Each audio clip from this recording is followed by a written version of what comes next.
નમસ્કાર ચક્રવાત ન્યૂઝ સાથે હું છું જાનવી। તો આજના સમાચારમાં વાત કરીએ તો પાટીદાર જનક્રાંતિ સભામાં ધારાસભ્ય કાંતિ અમૃતિયાએ આક્રમક નિવેદનો કર્યા છે। મારો વાંક હોય તો જબ્બો ફાડી નાખજો એમ કહી તેમણે આગેવાનોને લુખ્ખા કહેનાને લલકાર્યા છે। તો ભૂતકાળની ઘટના યાદ કરતા જણાવ્યું કે લાંબા વાળવાળાને પકડીને સીડીઓ સળગાવી હતી, પણ કયા સમાજના હતી તે તો ખબર જ નથી। તેમણે કહ્યું 45 વર્ષમાં કાનાભાઈને કોઈનું પડાવ્યું નથી, લુખ્ખા સાથે બેઠા નથી, દાદા ફક્ત હનુમાન દાદા છે। મોરબીને વેપારી શહેર ગણાવતા કહ્યું કે ગોળ હોય ત્યાં કીડીઓ આવે એને મારી નાખવાની છે। ત્યારે અમૃતિયાએ ઉમેર્યું કે ગોળીથી મરીશ, દવાથી નહીં। કાળા ધંધા હોય તો જણાવજો, પોલીસ ના આવે તો અમે આવીશું। ઉપરાંત તેમણે સ્પષ્ટ કર્યું જાહેર જીવનમાં ભજન ગાવા નથી, લડવા આવ્યા છીએ। આ નિવેદનોએ સભામાં ઉત્તેજના સર્જી હતી। ગયા વખતે ભાઈ શ્રી મુકેશભાઈએ જ્યારે મને ફોન કર્યો કે એક લાંબા વાળો પગ અહીંયા લુખો આવી ગયો છે, એટલે મેં સંશોધન કર્યું કે કોણ છે। એટલે એનું કામ સીડી ઉતારવાનું હતું, જાયનું આજુબાજુ। મારા ભાઈ તો બધી LIB હોય છે, ભાઈ પનારા નહીં ખબર હોય, એને ફોન કરતો હોય, કર તું તારે વાય હું સમાજની વાત હોય અહીંયા। પછી મને એમ લાગ્યું કે એના ભાઈ 10-12 સીડી છે, એટલે મેં મારા માણસોને મોકલા, રાતે 11 વાગે લઈ આવી અને લીમડે બાંધીને મારીને સીડી હળગાવી નાખી। કયા સમાજની સીડી હતી મને ખબર નથી, મેં સીડી જોઈ નથી। આજનું જે દિલની વાત છે એ ખરેખર હું દિલથી વાત કરું છું।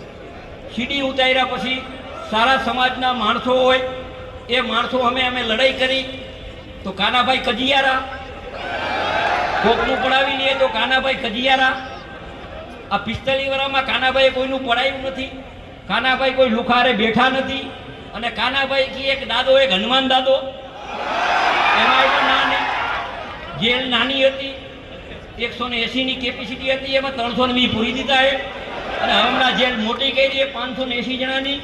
એટલે તમારે આવા લુખા તૈયારી રાખજો। અમારા સમાજને આગેવાનો લુખા કહેવાવાળા હોય ને એને તમે જઈને મારી આવજો, હું બેઠો હું, કોઈના બાપની તાકાત નથી। આ વેપારીનું શહેર છે, મોરબી વેપારીનું શહેર છે। ગોરો અહીંયા કીડીઓ આવે, ગોરનો તો કીડીઓ આપણે પકડીને માર નાખવાની, ગોર રહેવો જોઈએ। તમારો બધાનો સહકાર મળ્યો હોય ત્રિવરાતિયા, એમાં પણ કેટલાને ગગલિયા થાય છે, શું કામ થાય છે? મારી બધી તૈયારી છે, અને મરવાનું હોય ગોળીથી મરવાનું હોય, દવાથી નથી મરવાનું। એક પણ જગ્યાએ કાંતિભાઈ અમૃતિયાએ કોઈનું પડાવ્યું હોય, કોઈનું લીધું હોય ત્રિવરામાં તો હું જાહેર જીવનમાં તૈયાર થયો। પણ આ સમાજની જે પ્રગતિ છે ધંધાની, એ પ્રગતિને ટકાવવા માટે મારે 2-3 વાત કરવી પનારાભાઈ। શું વાત કરવી? જેના લગ્ન થયા હોય મોજ શોખ કરે ફરે, એમાં વાંધો નહીં, અને બને ત્યાં રેના એકલા ન મોકલો, ભેગો મોકલો। મારી બહેનોને વિનંતી છે, એકલા મોકલતા નહીં। આ બહુ સાચી વાત કરું, ક્યાંક પકડાય એટલે મારે ફોન કરવો પડે બીજા સ્ટેટમાં, જ્યાં છેડા અડાડવા પડે। બીજું મારી એક નંબર વિનંતી છે કે આપણી દીકરી કે દીકરો ગ્રેજ્યુએટ હોય, ગ્રેજ્યુએટ હોય એટલે 10 વાગ્યા પછી ફોન એને નીચે લઈ લેવાનો, રૂમમાં ફોન નહીં આપવાનો। રૂમમાં ફોન આપે દીકરી એમ કે મારા રૂમમાં નંબર ફોન જોઈ છે એટલે સમજી લેવાનું કારા કામ કરવાનું, સમજી લેવાનું। એમ પ્રેમથી દીકરી મોબાઈલ મૂકી દે, મોબાઈલ રખડતો હોય એની શાંતિથી હોય। આ 2-3 વિષય છે। બીજું વ્યસન ઉપર પણ ભાર મૂકવાનું છે। મારો નંબર લખી લ્યો 98 253 96 44। ક્યાંય પણ તારા ધંધા હાલતા હોય તો ફોન કરજો, પોલીસ નહીં આવે તો અમે આવશી। અમારી તૈયારી છે, અમે જાહેર જીવનમાં ભજન ગાવા નથી આવ્યા, લડવા આવ્યા। તમામ સમાજને હું આજથી આહવાન કહું કે તમામ સમાજને ચેતવાની જરૂર છે। ઘણી વાર આપણે જોઈ છીએ કે આપણી દીકરીએ પ્રેમ લગ્ન કરી નાખ્યા હોય છે, ગમે એ સમાજની, એ જે લુખો હોય છે ગામના પૈસા પડાવે, સીન સપાટા કરે, સારા કપડાં પહેરે, કોઈની ગાડી ઉધાર લઈ લઈએ, એટલે આપણી દીકરી મોહમાં આવી જાય। અને ઓલો મજૂરી કરતો હોય, સવારના 7 વાગ્યાથી રાતના 8 વાગ્યા સુધી મજૂરી કરતો, એનું હુકમ નથી થતું। તમામ સમાજમાં વરે 2 વરે 3 વરે અમારા પાસે રાવ આવે, બાપ થોડા દી બોલે નહીં બચાડો, પછી બાપને તો બોલવું પડે દીકરી યારે, પછી રાવ આવે હું ફસાઈ જઈ।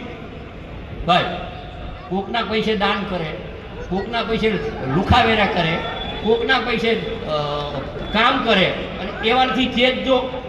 અને કાંઈ પણ હોય તમારા પ્રતિનિધિ તરીકે હું કહું છું કે કાંઈ પણ તકલીફ હોય ને ગમે ત્યારે મારો વાંક હોય ને તો મારો જુબો ફાડી નાખજો. તૈયારી છે ભાઈ. પણ સમાજને સુધરવું પડશે. સમાજમાં એ શક્તિ છે. સમાજની શક્તિની વાત જે પનારાભાઈએ વાત કરી, આંદોલન પછી 2 ચેરમેન બનાવ્યા છે આપણા. એ ચેરમેન ઘોડાસરા સાહેબ હતા અને રાજકોટના લેવા પટેલ હતા. એની સલાહ લઈ અને સમાજને જે પણ લાભ મળે એ લાભ દેવા માટે અમે તૈયારી. હું અભિનંદન દઈશ તમામ પક્ષના આગેવાનોને, તમામ સંસ્થાને કે સાથે મળી આપણો સમાજને પણ બીજા સમાજને પણ ઉપયોગ આવી અને બીજા સમાજને તકલીફ ન પડે તો આપણો સમાજ એના પડખે ઉભો રહીએ એવું આહવાન કરું છું. ભારત માતા કી જય, વંદે માતરમ, જય ઉમિયામાં.